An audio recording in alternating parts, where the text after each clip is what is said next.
Again, coming up next at T-minus 2 minutes will be liquid oxygen loading complete on the second stage.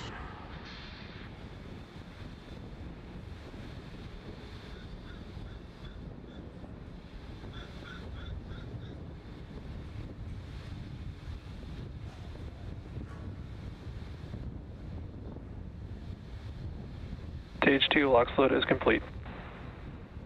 And there's that call out. Falcon 9 is now fully loaded with 1 million pounds of fuel and liquid oxygen. Now the booster that you see on your screen is flying for the 8th time today, having previously supported SE on the second stage.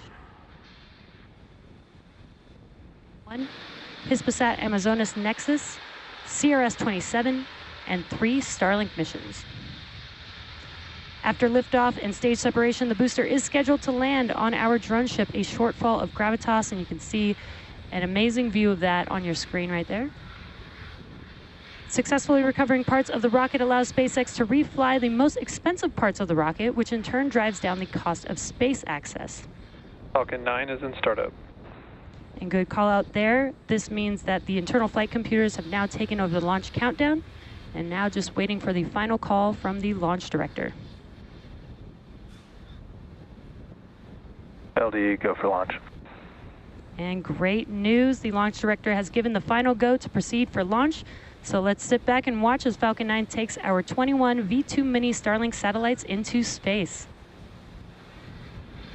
T-minus 30 seconds and counting.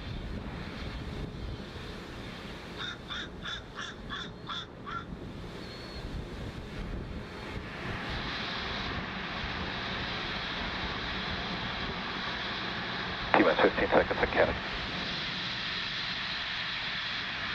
T-minus 10, 9, 8, 7, 6, 5, 4, 3, 2, 1, 0. Liftoff.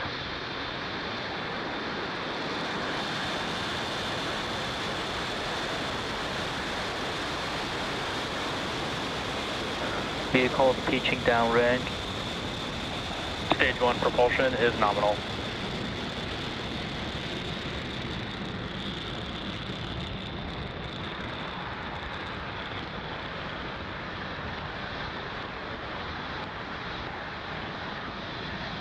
T plus 30 seconds into flight, and Falcon 9 has successfully lifted off from Space Launch Complex 40 at 8:50 a.m. Eastern Time.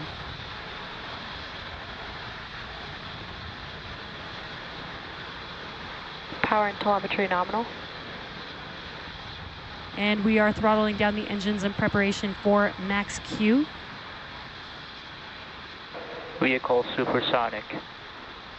And just heard that call out that Falcon 9 is supersonic. That means that the vehicle is traveling faster than the speed of sound. We are coming up on max Q here in a few seconds. Max Q. And there's that call out. We've just passed through max Q. Now next up are a few events happening back to back. That will be MECO, stage separation, SES-1, and fairing separation. MECO is main engine cutoff. That's where we'll shut down all of those engines. Engine chill has started.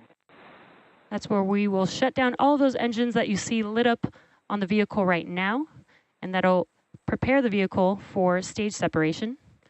First stage will begin to make its way back down to Earth. Again, we are scheduled to land on a shortfall of gravitas today.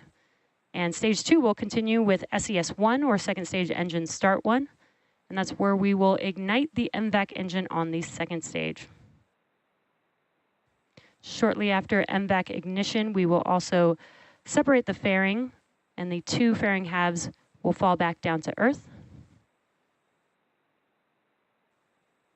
Those few events coming up here in a few seconds: MECO, stage separation, SES-1, and fairing separation.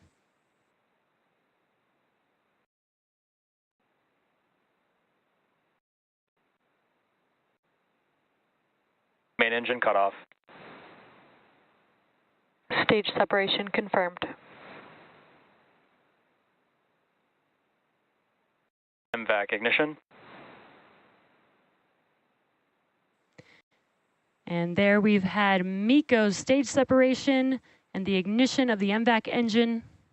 You can see the first stage on your left-hand screen. The grid fins are now deploying with an awesome view of the Earth in the background. The MVAC engine ignited on the second stage.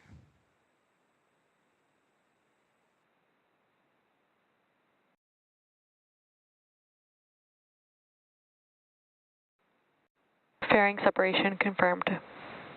And a really cool view of the fairing being separated from the second stage. We will attempt to recover the fairing halves with our recovery vessel, Doug, today.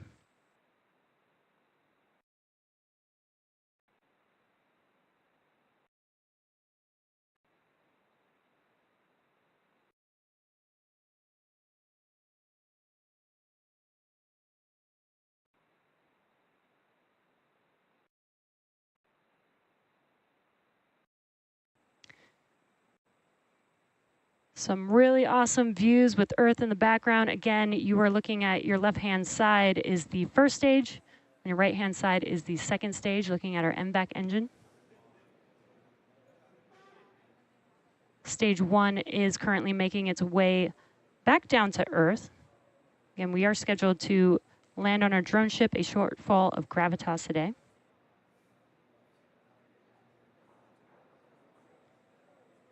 Acquisition of signal, Bermuda. And the V2 mini Starlink payload is still attached to the second stage Vehicles vehicle. on nominal trajectory. And good callouts there.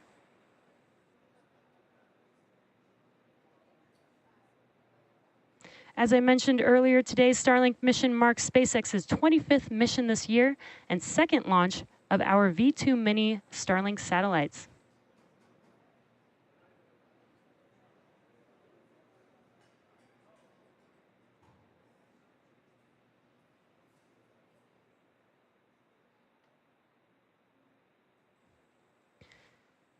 Stage 1 making its way back down to Earth using the 4 grid fins. You can see 2 on your screen, on your left-hand screen, but there are 4 on the vehicle. These help guide the vehicle back to the landing zone. You also can see some white puffs there. That is the nitrogen gas used for attitude control. And also getting a view looking forward on the vehicle there. As a reminder, Starlink is a satellite internet constellation designed, manufactured, and operated by SpaceX to provide high-speed, low-latency internet to people living in remote and rural locations around the globe.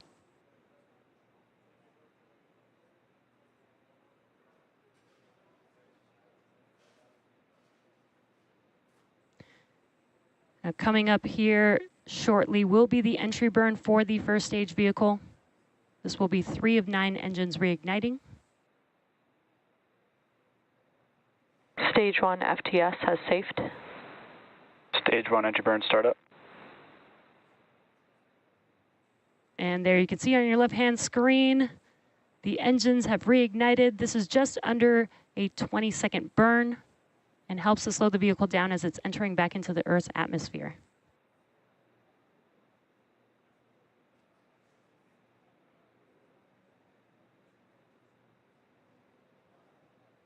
Stage 1 entry burn shutdown. Stage 2 FTS has safed.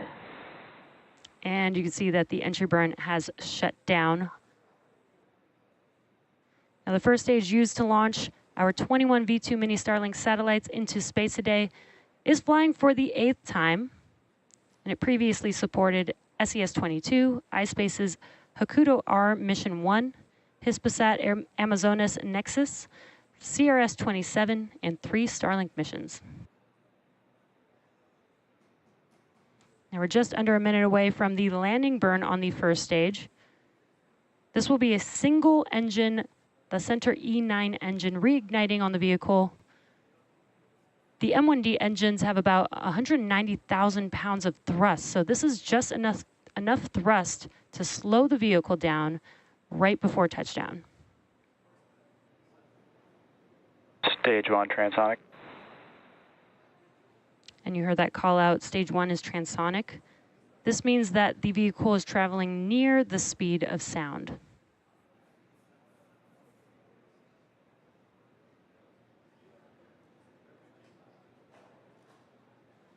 Now we will have second engine cutoff Start of terminal guidance.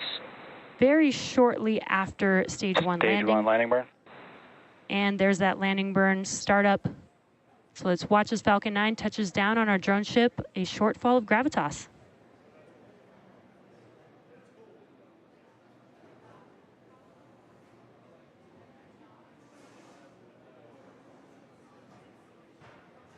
Landing leg deploy.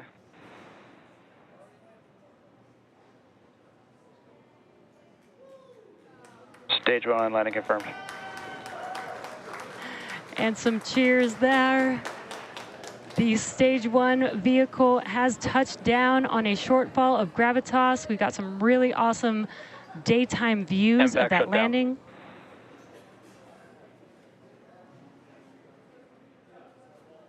Nominal orbit insertion.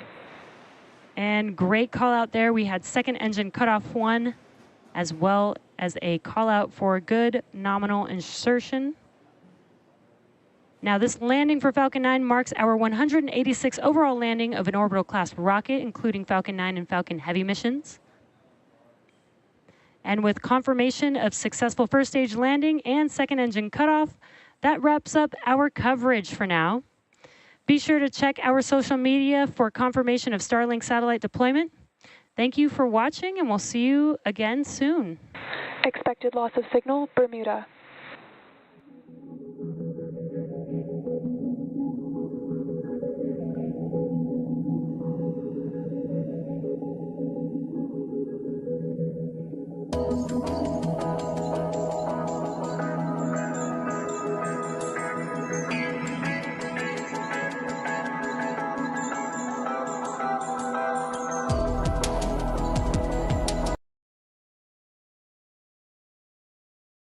Запорука краси – це здорова печінка. Карсил захищає печінку і повертає енергію та красу. Карсил надає печінці сил.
Roger, 0G, and I feel fine. Houston, Tranquility Base here. The Eagle has landed. Roger, Tranquility. We copy you on the ground. New possibilities are opening up for scientific cooperation between countries. 1-0-0. Liftoff. Americans return to space as Discovery clears the tower. Discovery, go and throttle up. Discovery, Roger, go for deploy. Everybody in the shuttle program, the crew is go for launch. Roger, nice to be in orbit. We have followed in their footsteps to get us where we are today.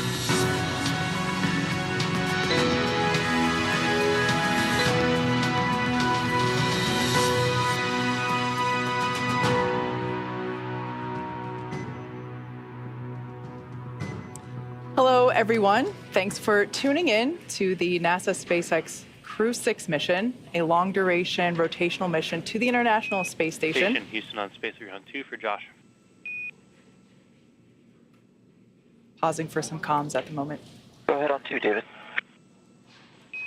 Hey Josh, just want to give you a heads up. We're about to do our big loop comp config, but we're currently working through some issues. We're looking into it on board station, and it'll be about 10 minutes until we have a status update for you.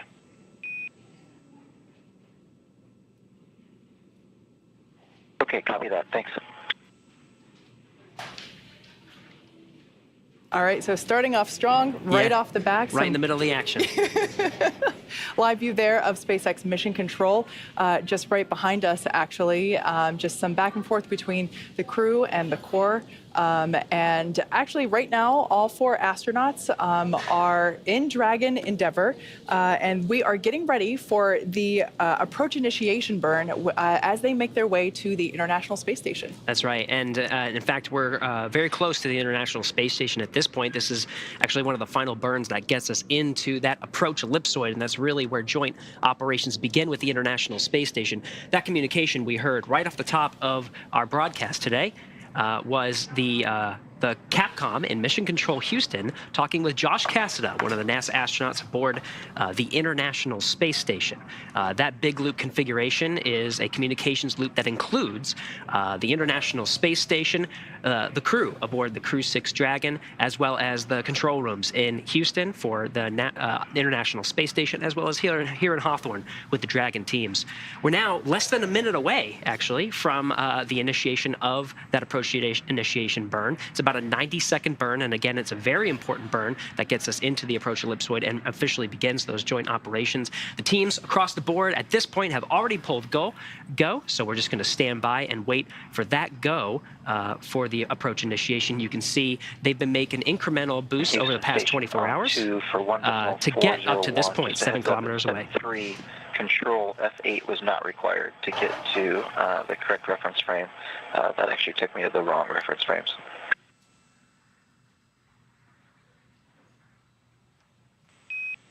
Okay, Josh, we copy and we'll make the update for future rest. All right, and while that communication was underway, we did get confirmation the AI burn has started. The clock is starting now, 90 seconds. That's certainly great news. Now, as you saw in that graphic just moments ago, and as Gary was saying, there have been a number of burns and maneuvers performed up until this point. And as of right now, as Gary just confirmed, we began that approach initiation, which is the blue box, the first blue box on the left. So we can think of this as Dragon began its journey with liftoff yesterday, or actually technically today at 12:34 a.m. Eastern time. Yesterday for us Pacific Coast folks. So it kind of like the processes, you can think of it when all of these maneuvers began. Dragon was on the right-hand side of that screen, did all of the phase burns, the boost burn, those co-elliptic burns, and now we just moved into that approach initiation. We're hearing good calls about the trajectory of that burn. It's converging on waypoint 0. In that graphic, you saw waypoint 0 was really right underneath the International Space Station. It's about 400 meters, right above what's called the R bar that goes kind of straight through the International Space Station. That marker brings us into the what's called approach ellipsoid. Again, it begins the joint operations. But there's another circle that surrounds the International Space Station at about 180 to 200 meters, and that's called the keep out sphere. We just heard a confirmation of a good approach initiation burn with a nominal burn. Dragon SpaceX on Dragon to ground, nominal burn. Reminder to review impulsive retreat recovery cue cards if desired. SpaceX Dragon copies good burn, and we have that review in work.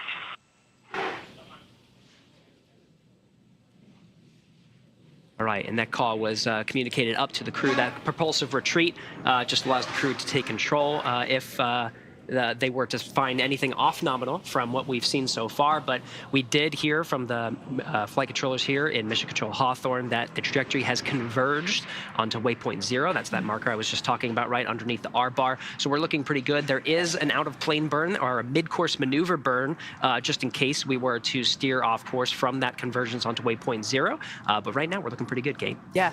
At this point in time, Dragon is basically steering itself. Of course, the crew inside have the ability to take over if necessary, but right now Dragon is actually using all of the sensors that it has on board to steer itself and use that onboard flight computer to do the calculations and get to the International Space Station on autopilot, basically. So it's a pretty advanced machine in terms of its ability to get to and move away from the International Space Station. But as we'll see over the next roughly hour to hour and a half, everything is going to be slow and steady, and everything is carefully coordinated. Each phase, each maneuver, each waypoint that we move through is basically given the go-ahead from the teams here at Mission Control at SpaceX, as well as at Johnson Space Center. Of course, the crew on board the International Space Station who are monitoring Dragon's progress, and of course, the crew inside Dragon Endeavour itself. That's right. It's going to be a very methodical approach. We, right now, after that waypoint 0 mark, we're going to swing in front of the station and we'll be docking to the Zenith port. This is the port that's on the space-facing side of the International Space Station. But again, we're just one of the control rooms here that are following along in the action. You heard that discussion about the big loop. There's a lot of players involved here. We're here at Mission Control Hawthorne, and you can see the flight controllers right next to us monitoring the Dragon's flight. Of course, the destination today is the International Space Station. Why don't we go over to the Johnson Space Center, where we have Rob Navius standing by and following along in the action in the International Space Station Flight Control Room. How's it going, Rob? Gary, Kate, good evening, and it's great to be with you guys tonight here in the International Space Station Flight Control Room. The Orbit 3 team of flight controllers on duty, led by Flight Director Pooja Jasrani, the spacecraft communicator who will be talking to the station crew throughout the course of the rest of the rendezvous and the post-rendezvous activities is Capcom David Brenna. Everything has been going swimmingly. All of the approval points have been crossed with no issues reported. All the systems on the International Space Station are in excellent shape, awaiting the arrival of the Crew Dragon Endeavour and an expected docking time of approximately 11:45 p.m. Central Time, 12:45 p.m. Eastern Time, 12:45 a.m. Eastern Time on Friday morning.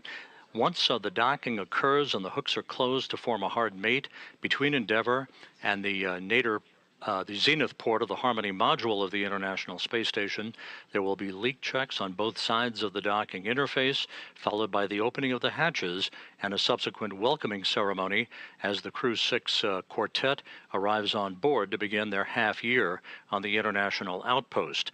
While all this has been going on, there has been other activity on board the station. Roscosmos cosmonauts Sergei Prokopyev and Dmitry Petelin moved their Soyuz seedliners from the damaged Soyuz MS-22 spacecraft to the newly arrived Soyuz MS-23 vehicle. That occurred earlier today. NASA's Frank Rubio will move his custom-made Soyuz seedliner from the Crew 5 Crew Dragon, that's Endurance, where it's been temporarily parked, over to the new Soyuz vehicle. That is scheduled for Monday morning. So with all that in mind, the action split between here in Houston and you guys in Hawthorne, California, and we'll be back with you later throughout the course of the night. Gary, Kate?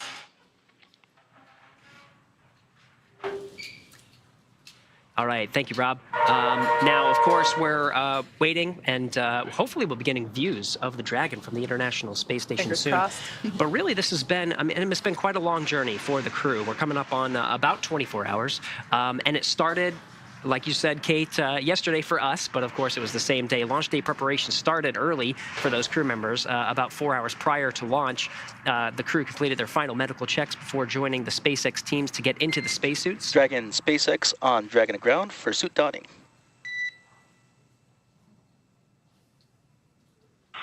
SpaceX Dragon, go ahead.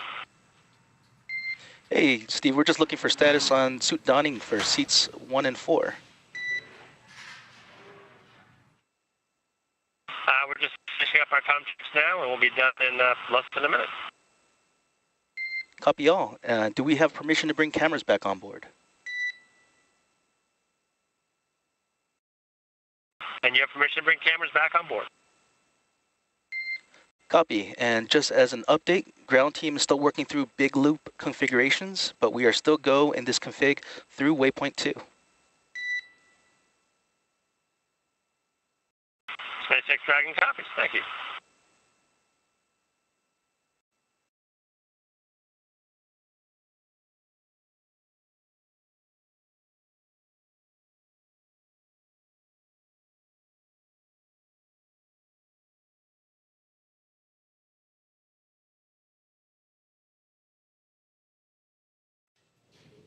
All right, some more back and forth there with the crew on board Dragon and the SpaceX core. Located here in Hawthorne, California at SpaceX Mission Control. Sounded like core was just reaching out to confirm. Cameras are back on board. Cameras. SpaceX Dragon copy, cameras back on board, and our comm checks internal are complete.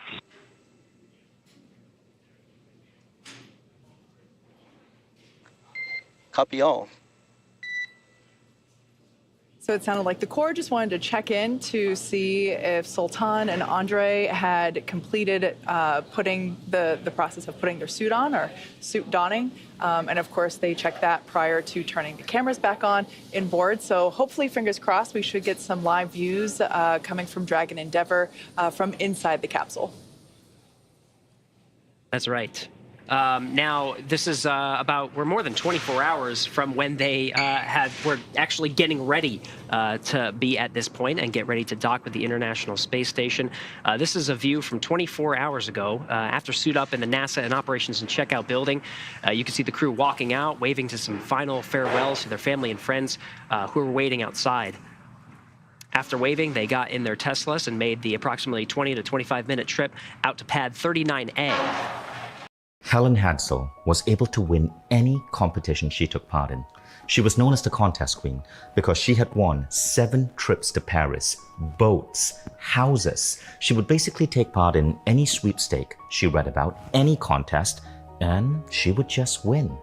That made my documentary crew, and I asked Helen, how do you do that? And she spoke about this thing called the Silva technique. Helen, you see, was Jose Silva's former PR manager. She had the benefit of learning closely from that man. Now, Jose Silva was a radio repairman who lived in the border town of Laredo, Texas in the 1940s. He had 10 kids, and his kids were not doing very well in school. Now, Jose Silva had a crazy idea. You see, he had served in the US Army. Where they made their way up the crew access elevator. You can see them craning their neck to get one final look at the rocket, and then made their way down the crew. 010, suit donning and audio configure has been completed.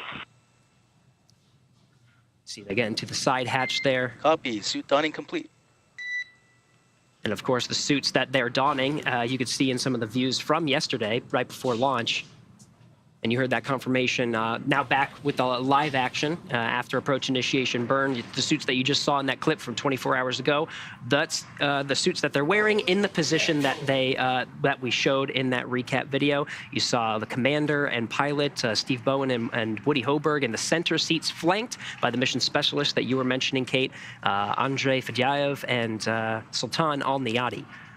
So they are all suited up. You heard those they did an internal comm checks, which means they have the ability to talk to one another in the cabin of the Dragon. But we're hearing some of those Dragon to ground communications now, confirming that they're getting ready to go for the next set of operations. Yeah, those comm checks are important because as we step into the dynamic operations, the crew will be instructed to close the visors of their helmet and I guess that will happen after they get back in their seats and strapped back in. Right. So prior to beginning the more dynamic phases of docking, the crew actually will need to step through not only comm checks with each other like they just did, but comm checks on the ground, and they'll also go through a suit leak check where they will strap into the seat and the suit will be pressurized. Dragon SpaceX on Dragon Ground, you are go to begin suit leak check procedure.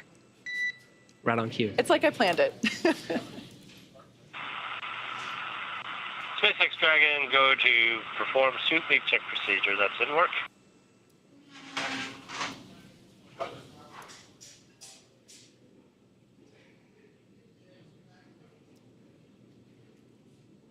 So in this process, they're actually filling the suits with nitrox, pressurizing the suits and making sure that they maintain pressure. They can check for any leaks along the way. Here's a graphic of the suit that they're wearing, 3D printed helmets, and custom fitting for each astronaut, which is, of course, into custom seats to allow for the maximum absorption of loads as they make their way through some of the more dynamic phases of flight, including landing, which they'll do 6 months from now. But that is currently underway, that pressurization, just make sure it maintains the pressure. It's an added layer of redundancy, right? The cabin of the Dragon itself is pressurized and meets all of the crew's needs in terms of cabin and a good mix of nitrogen and oxygen atmosphere, carbon dioxide scrubbing, but the suit does that as well. And just in case of a cabin depress, that suit is their last line of defense for protecting the crew in a pressurized environment. And these suits are custom fitted to each astronaut. So while they are coming to SpaceX Hawthorne to do training exercises, they are also getting their measurements taken and performing comfort checks for their suit during the manufacturing process. So those suits, they do have to wear them for long stretches of time, and we wanted to make sure that they were not only safe and functional, but they were comfortable as well. So really customizing each suit for the astronauts is something that is done for every mission, and it also ensures that they aren't unable to swap suits or mistake their suit for someone else's. And they'll also perform in 6 months now, as Gary mentioned, whenever they splash down, the astronauts will actually put their suits back on to make sure that everything still fits, because the human body does change while up on the International Space Station with that microgravity environment. So I guess the Crew 5 crew, Gary, maybe you know if they've already performed their... SpaceX Dragon, we're ready to pressurize.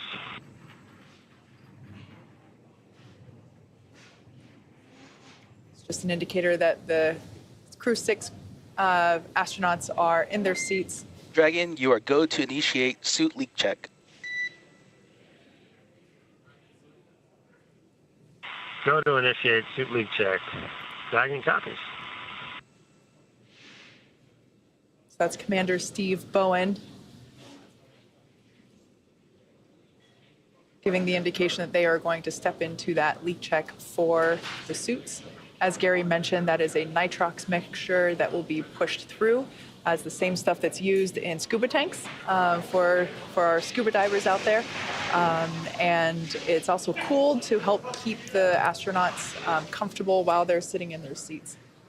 We got some great views during launch of that these suit leak check. It's a very standard thing. They actually do suit leak checks. During the initial setup, they do it again when they ingress the Dragon through the side hatch right before launch, and then you see them doing it now before some of these very dynamic phases of flight. The docking is considered a dynamic phase.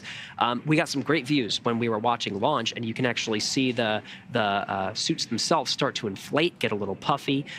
We had Rajachari as one of our guest commentators over at the Cape, and he was describing the experience, Rajachari being an experienced commander aboard Dragon for Crew 3. And he was able to describe, as we were seeing it, some of the components of the suit start to move and expand during that process. We almost got a feel for what it was like to be inside the suit. It was pretty cool. Yeah, it was so awesome listening to all of his insight, having experienced it firsthand.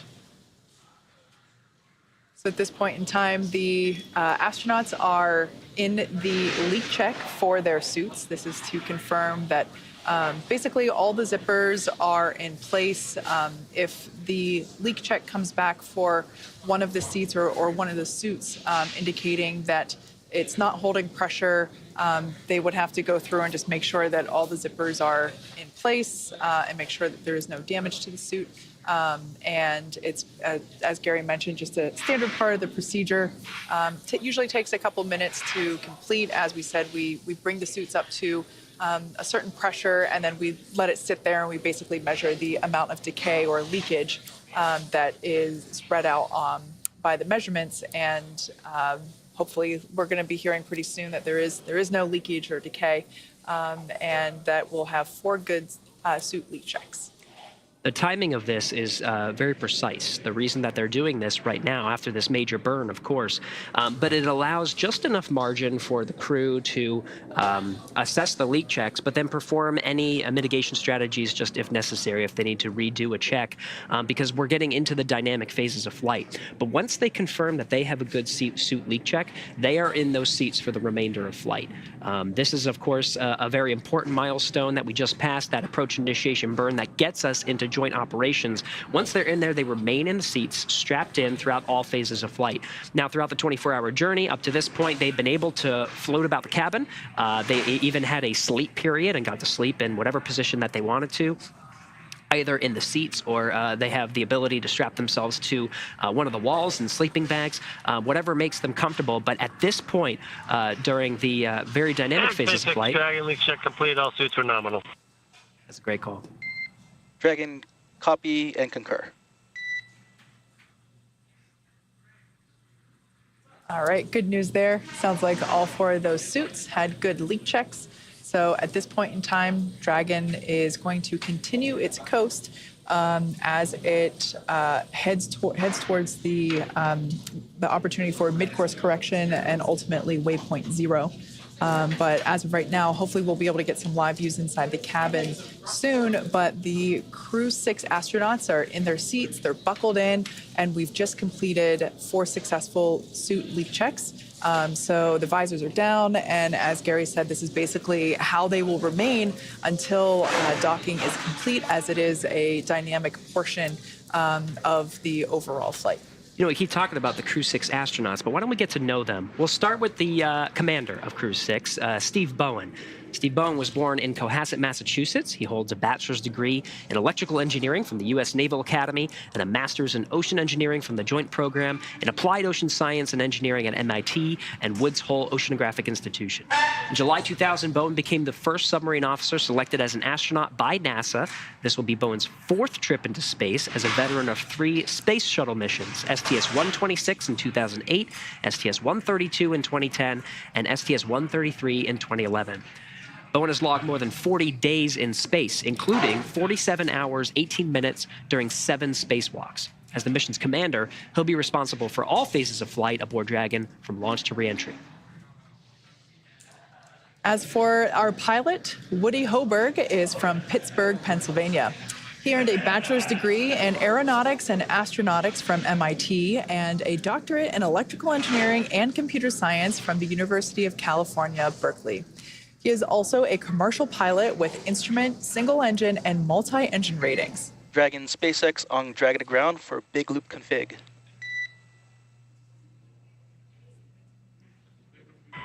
SpaceX Dragon with you. Hey, Woody.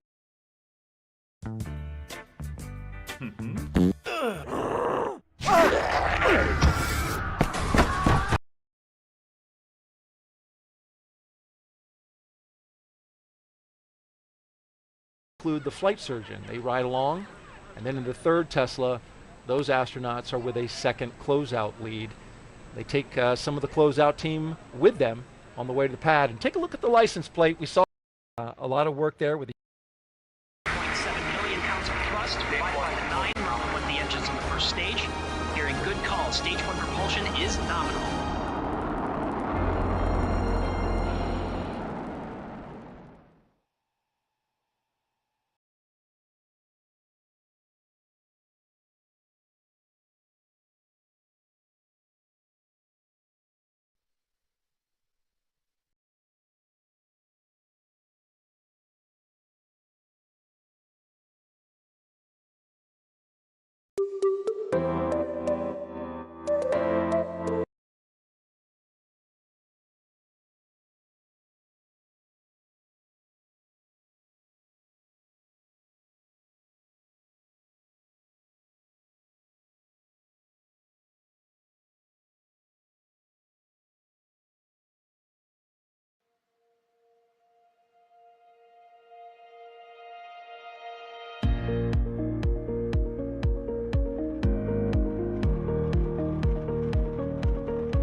pressure continues to be normal. The chamber pressure looks good.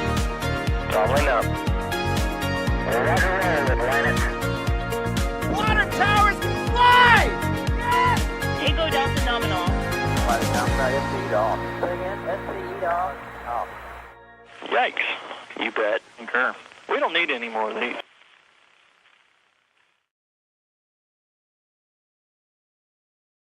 You know it's a special day when we go live early. It is time for SpaceX to launch the Crew 6 mission to the International Space Station, and we are watching a Falcon 9 on pad 39A, which will launch in, just under 4 hours now.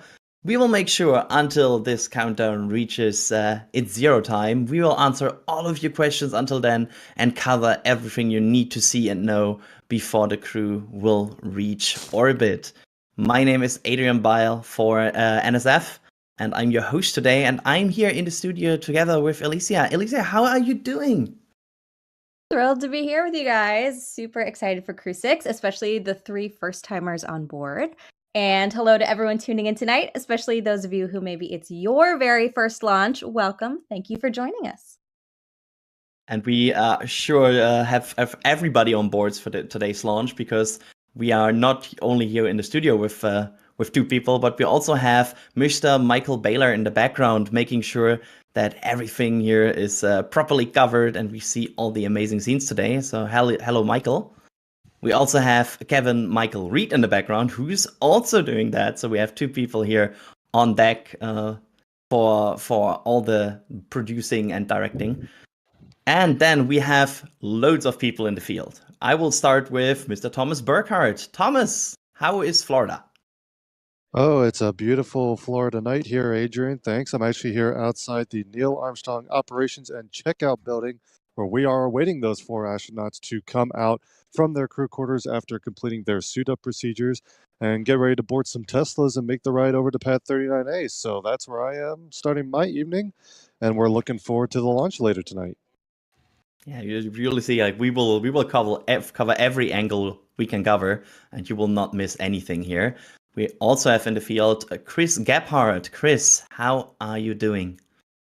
I am doing just fine, getting ready to watch Steve, Woody, Sultan, and Andre go to space tonight. Very good night. Out telling us that the stage 1 pogo. first stage is now completely loaded with all of its liquid oxygen. Second stage will wrap up in about 50 seconds. Now, with combustion of the RP1 and liquid oxygen is what makes the rocket go, and it's that TTEB that really sets the match into that propellant mix. At T-minus 60 seconds, we'll hear the call out that Falcon 9 is in startup. That means that the rocket's autonomous internal flight computers have taken over the launch countdown. And then just inside T-minus 2 seconds, we'll light those Merlin M1D engines for liftoff. SES-18 and SES-19 payloads continue to be healthy. Falcon 9 team tracking no issues on the rocket. As you can see, beautiful day at the Cape. We have been keeping an eye on the winds, but everything is looking green on the front for weather, and range is ready to support. Liftoff at 7:38 p.m. Eastern Time, just 2 minutes from now.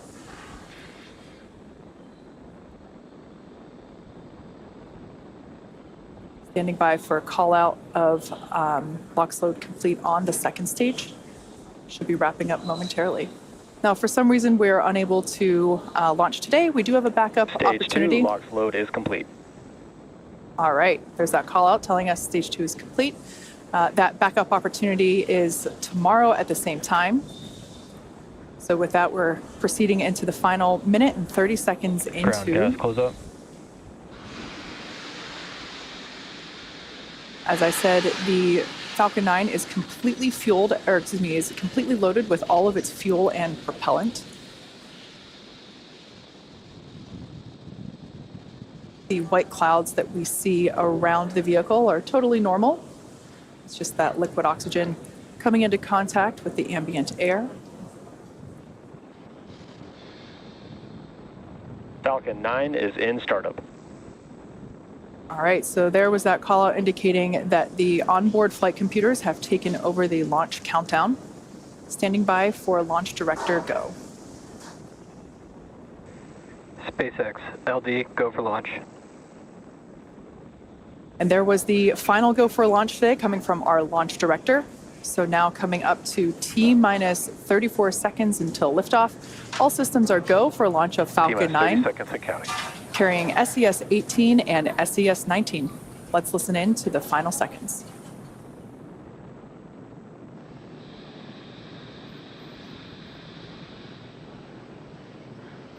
T-minus 15 seconds and counting. T-minus 10, 9, 8, 7, 6, 5, 4, 3, 2, 1, ignition, liftoff.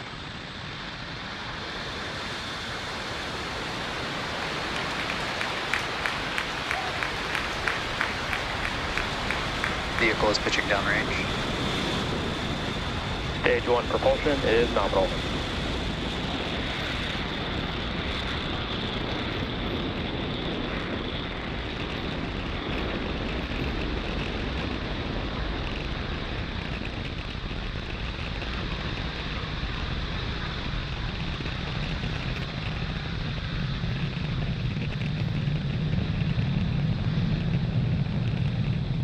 T-minus 42 seconds into the mission, Falcon 9 has successfully lifted off from pad 40. And we are preparing for max Q, coming up in about 20 seconds. That is the moment in which the vehicle experiences the greatest amount of aerodynamic pressure. Everything looking good with vehicle performance and trajectory.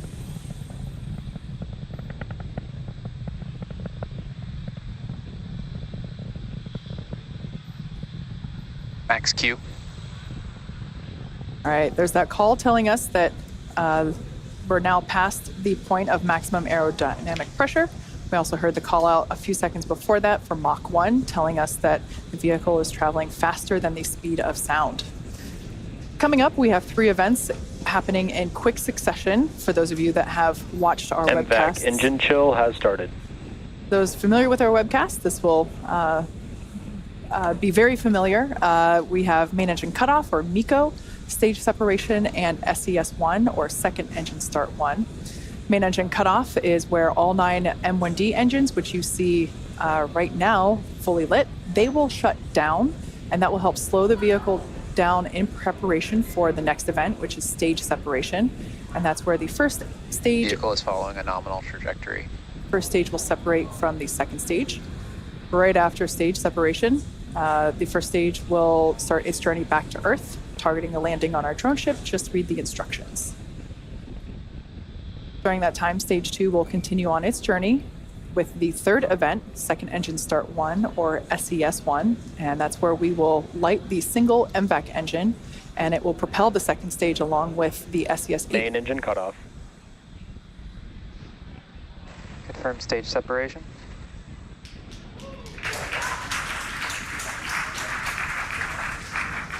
MVAC ignition. All right, there we can see a really neat shot of the first stage looking at the second stage looking at the first stage. There's a beautiful view of both of those stages, one behind the other. The one towards the bottom of your screen, that is the second stage with the MVAC engine now lit. Both vehicles are following nominal trajectories. We're expecting fairing separation in about 7 seconds.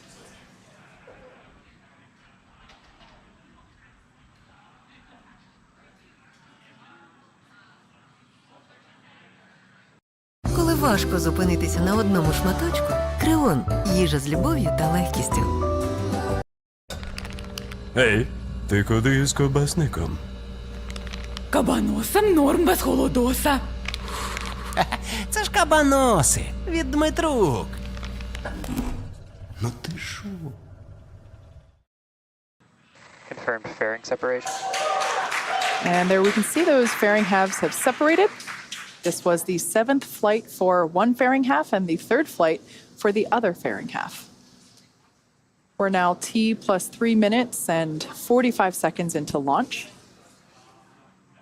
Everything looking nominal for both the first and second stages. Be sure to keep Acquisition of signal, Bermuda. Be sure to keep an eye on the stage 1 and stage 2 telemetry readouts on the bottom corners of your screen. And that is a really cool view. We're able to see both fairing halves, as well as the first and second stage. That second stage again is the dot on the far left, the brightest one, because that's from the MVAC engine. And I believe the first stage is actually the dot towards the bottom of your screen, because we can kind of see those cold gas thrusts coming from it.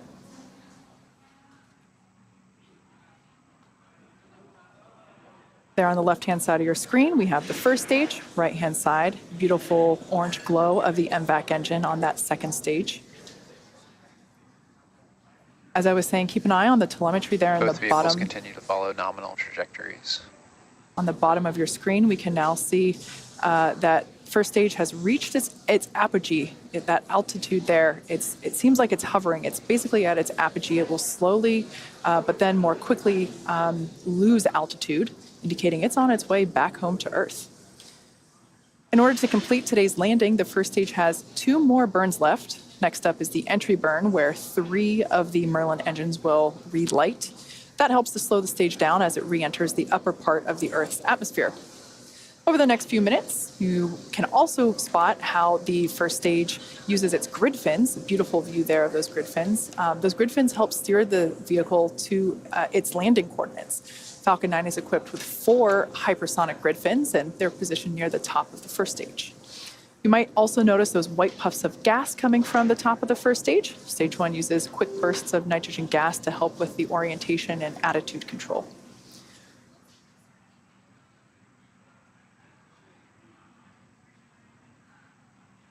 We're about 40 seconds away from the first stage entry burn. Everything continues to look nominal for the second stage as it carries the SES-18 and SES-19 payloads. We can really see that cold nitrogen gas being utilized for that attitude control there on the left-hand side of your screen. Another form of steering that the first stage uses is engine gimbaling, where we actually angle the engines a couple degrees in either direction to help steer the vehicle. And we're about 5 seconds away from that entry burn startup. Stage 1 entry burn startup. And there we can see on your screen that entry burn has begun.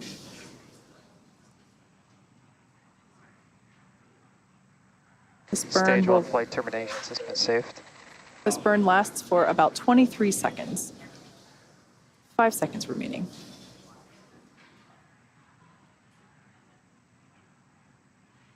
Stage 1 entry burn shutdown. And with confirmation of that entry burn shutdown, Both we have vehicles continue to follow nominal trajectories. one last burn before the first stage attempts to land on our drone ship. Of course, that's the landing burn. During the first stage landing burn, a single Merlin engine, that center engine, will relight and slow the vehicle down for its landing attempt on our drone ship. Just read the instructions. Gorgeous view of the second stage MVAC engine. Right before, in that Stage prior 2 view, is in terminal guidance. we were actually able to see the contrail left behind by the first stage, lit by the sun peeping Stage up 1 over the... transonic. There you can see the first stage flight path, basically illuminated by the sunlight peeking over the horizon of the Earth. For those of you just Second tuning stage in, flight termination system is saved. we had a successful liftoff at 7:38 p.m. Eastern Time from Pad 40.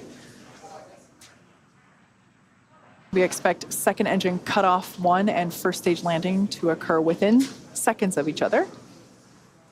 MVAC shutdown. Stage 1 landing burn.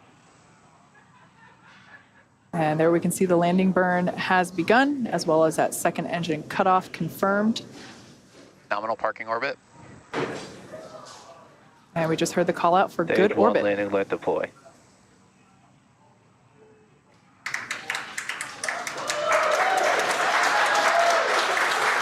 Stage 1 landing confirmed. This marks SpaceX's 180th successful recovery of an orbital-class rocket and the 6th landing for this particular booster, having previously supported CRS-24, Eutelsat Hotbird 13F, OneWeb 1, and 2 Starlink missions. And as we heard just prior to the booster landing, we had a confirmation of successful second engine cutoff and good orbit. So the second stage is now heading into a coast phase. That second relight of our MVAC engine is set to occur around the T+26 minute mark. So until then, sit tight and we'll see you soon.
З Glovo замовляй все, що хочеш. Бургер, борщ, продукти, ліхтарик, щось з аптеки та навіть мотанку. І коли все приїде, ти зробиш і скажеш так, або навіть фух.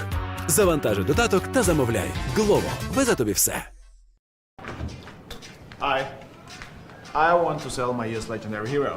Yeah, no problem. But before that, I need to check your hero's injury records to make sure it's not infected by any zombies. Injury records. Open your eyes and look at my hero. Do you think she would ever get injured? What? You got lucky!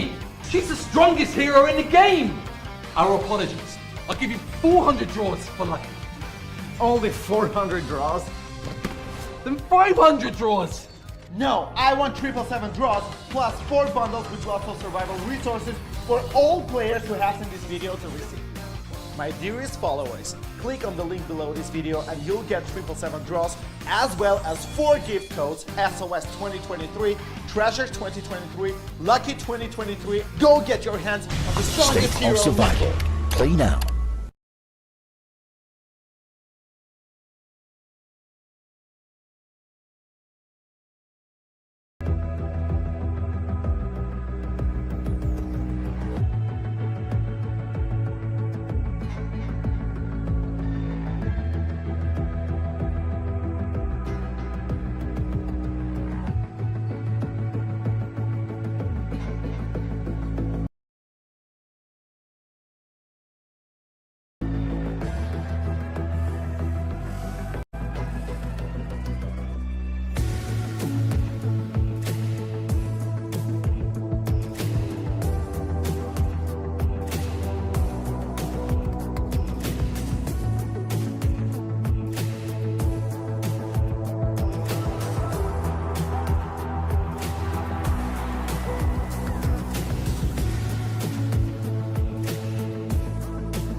Expected loss of signal, Bermuda.